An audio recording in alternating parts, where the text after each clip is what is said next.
I mean, if I wanted to, I probably could finish this in maybe 1, 2, 3 days, something like that. Then there's like a almost 90% probability that I will end up unhappy and frustrated and sad for a couple of weeks because I haven't thought things through and it's not what I wanted. So definitely don't want that. Definitely not.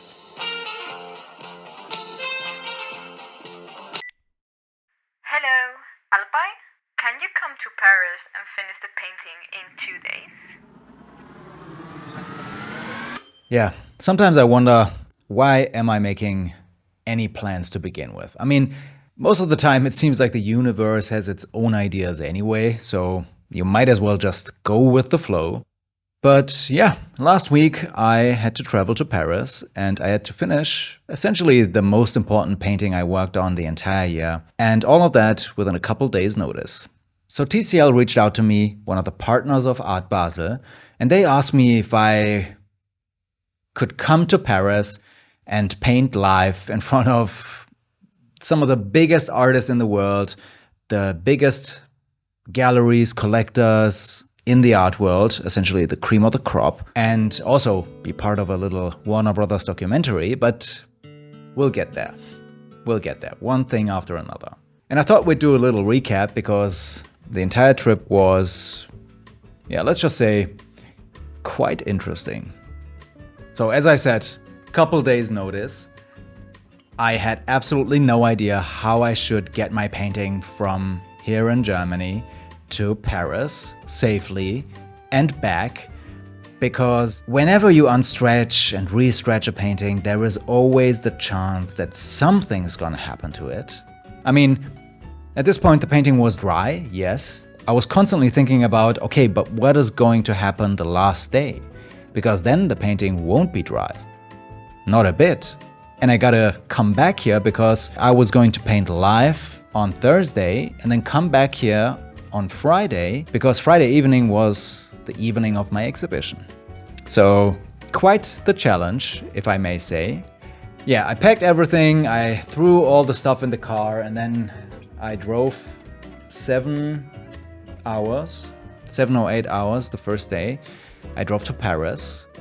Now before I continue with our little journey here, I want to quickly thank this video's sponsor, Notion. If you're an artist or creative, Notion is an all-in-one workspace and productivity tool that helps you organize notes, references, projects, and even can help you write invoices. And Notion now has become even better because they have Notion AI, which acts like a creative assistant in your workspace. So you can use Notion AI to help you with small tasks. It can draft invoices for you. It can help you brainstorm ideas and even refine some of your writing with just one click. It's essentially all about being productive, saving time, so you can really focus on the creative aspect. And you can even use it to summarize notes or pull insights from files and images. And all in all, it's just a perfect everyday organizer. So if you're curious, you can get started with Notion for free, and the new Notion AI is available for $10 a month. So check out the link below if you want to try it out for yourself. Yeah, and this is the Grand Palais, the location of Art Basel. I don't know if it's the first time, but yeah, it might be the first time or the second time they're doing it here. And as you will see, the architecture itself is so spectacular and beautiful and gorgeous that, yeah, I have to say it's definitely one of the most beautiful art fairs I've been to, and I've been to quite a lot, but just the architecture, like the glass domes and the lighting inside. Yeah, and I even brought my easel, by the way. You can see it here.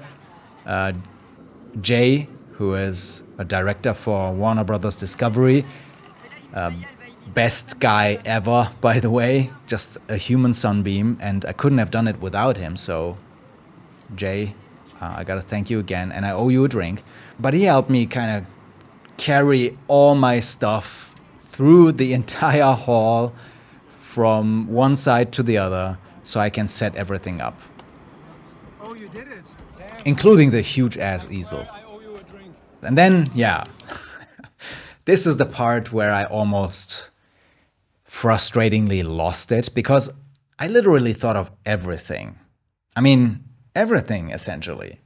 Spare batteries, cables, USB-C cables. Then the only thing I forgot, and that was the only thing, was the charger for the staple gun. I mean, at this point, like this was the evening before I started painting, because I needed to set everything up the evening before. There was absolutely no time window where I could have done it the next day.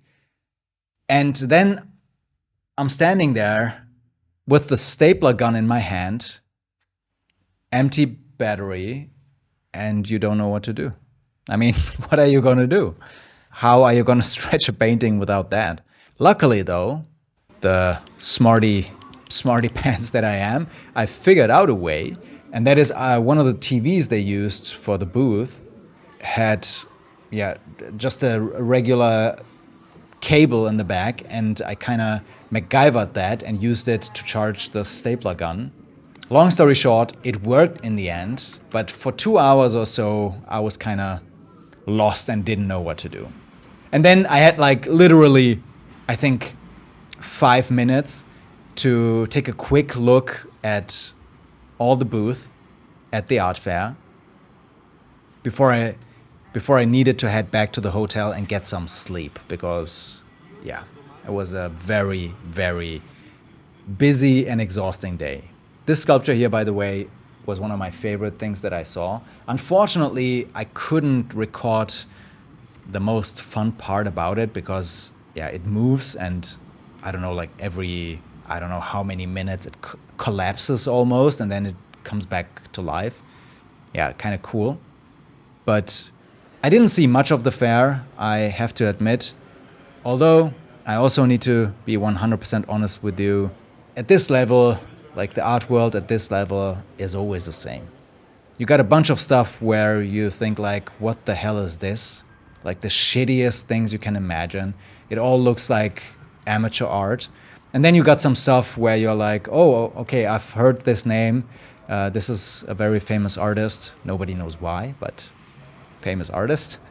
And then that's it, essentially. I mean, you never come back from these fairs thinking like, oh my God, I've seen some phenomenal art. I can't believe it. Very luckily we had like 20 degrees. It was absolutely fantastic in Paris for the 2 days that I was there.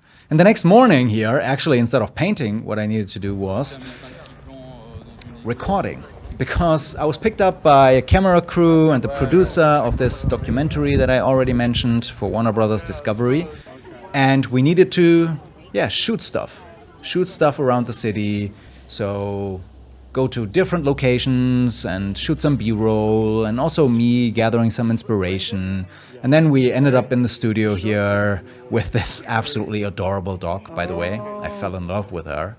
Her name is Obama. Out of all the names, her name is Obama. Inspired by Michelle Obama, of course, not Barack Obama, but she was absolutely beautiful and gorgeous. And then, this was essentially the early morning, and we recorded some lines, had a little interview. By the way, all of these people here, absolutely phenomenal. Zishin and the whole camera crew and the team. I was honestly very inspired by them, more so than any of the art that I saw, because these people are so humble but professional, so efficient at what they're doing. And when they are working in a team, it's like they're working like clockwork and caring for each other and thinking 2 steps ahead all the time. I found it incredibly inspiring. So I got to thank all those people for that bit of inspiration. And then I was back at the Grand Palais. Again, I mean, absolutely spectacular view. I was actually on the second floor, and I had essentially the best view you can have there. Here you can see again the little booth or corner, my spot for the day. And it was super cool. It really looked nice and people were incredibly impressed by it. And yeah, I also got working right away, as you can see, because I have to say, I was a bit afraid, and also I was a bit concerned that I wouldn't be able to finish the painting. As I already mentioned, exhibition was going to be the next day, or was the next day, and I still had to finish the water and also the goose, or the swan. The swan. The water is super important, very essential part of the painting, because it really drives home this scene where Leda is resting or bathing at a river, where she has the encounter with Zeus disguised as the swan. So I finished that at the art fair, and then I also finished the swan itself. But all of that while being recorded all the time. You can't see it here, but I was being filmed by one and then later two separate teams the entire time, one for the documentary and then one team for like an event video for Art Basel. And then also people in the back constantly watching me, taking photos behind me, watching me paint for extended periods of time. Some people standing there for an hour, trying to make conversation, as you will see in just a bit. And, and you can feel it. Like, you can feel the people watching you. It's actually kind of interesting. And what can I say? I kind of love this aspect of painting live or painting with other people around. I mean, it's not the most optimal, let's be honest, if you want to make the best work of art you can, because, yeah, ideally you have to be 100% present. But just being around other people, talking about what you're doing, answering questions, is so different from what you usually do as an artist in your studio. I find it incredibly refreshing and also fun. I'm a pretty outgoing guy. I love being around people. I love meeting people and talking about art. I mean, it's something that's very important to me, obviously. Like, I'm also making videos about art and kind of communicating and getting people excited about it. But doing it in like a setup like this or an event like this is like even one level above that, because you have immediate feedback. And it's not always the feedback you would expect. I mean, I had absolutely wonderful conversations with people. Met some super interesting people, and most of them were really sweet and super nice to talk to. But I also had some of the dumbest people come up to me and comment on my painting. The most stupid, ridiculous comments you can think of, where I'm always completely flabbergasted and I don't even know what to respond. I mean, there was this one guy that just came to me, and out of all the questions, out of everything you can potentially ask someone who is painting, he looked at the painting and then he looked at me and he was like, "Who is this? Is this your girlfriend?" And I was like, come on, man. Out of all the questions you could ask me, you're asking me if that is my girlfriend? I should have said, do you mean the swan or the girl? But yeah, wasn't so witty in the moment. I mean, yeah, it's always surprising, but also amusing, I have to say. It just makes everything a bit more fun and memorable. And actually, the thing that I wasn't so sure about when I traveled there and when I started the painting is, what am I gonna do? What am I actually gonna paint?